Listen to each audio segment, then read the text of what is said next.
Child, we gotta talk.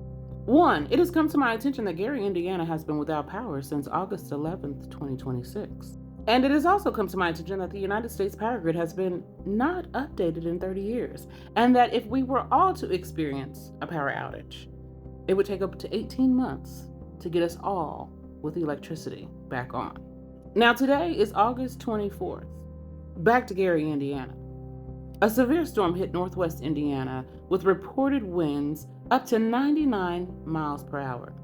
Trees and utility poles came down, and hundreds of thousands of NIPCO electricity users went without power. And Gary, Indiana was one of the hardest hit communities. I've had the unfortunate experience of going without power this summer because of a storm, so I know that it is difficult.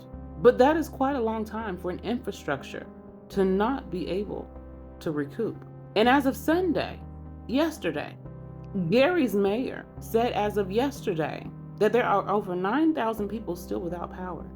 And across the whole affected area, there are still over 10,000 people without power. Did you know that Indiana's governor has called an investigation into the electricity company because they should have gotten everyone's power back on by now? So here's what I think. And this is my personal opinion with a mix of my professional opinion as a community psychologist. A disaster is usually measured from the moment it happens. So whether it's a storm, a tornado, a hurricane, a fire, there are procedures and protocols that kick in immediately. However, when it comes to people, the disaster does not stop just because the storm stopped. It stops when they're back to normal. Because no electricity means there's probably not any food. Medication and medical devices are either hard to come by or not working at all. There is no communication if your only communication device is a cell phone that needs power, unless you're using your car, which is also probably taking up more gas. When everyone is affected, businesses do stay closed. Children are not starting school like everywhere else in the country. People don't have access to AC. And I can attest from my own personal experience, when the power is out, the traffic lights are out as well, and people just don't know how to drive. A four-way stop becomes a challenge for a non-driver.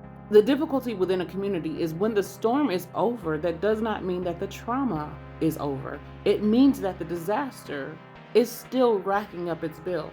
And it's not always going to be in black and white. It's not always going to be simple, but people should be considered. It's not the electric company's fault, but it is their responsibility. Same as that town, that city, should have infrastructure for when the power does go down or when their citizens do need help. I have not seen a news report about this, but it was because of social media I've learned more about Gary, Indiana. Just because the storm is over doesn't mean the emergency is over. And it's still worth talking about on this Monday morning. That's it. That's all. That's the message. My prayers are with Gary, Indiana citizens. Peace be with y'all. Bye, baby.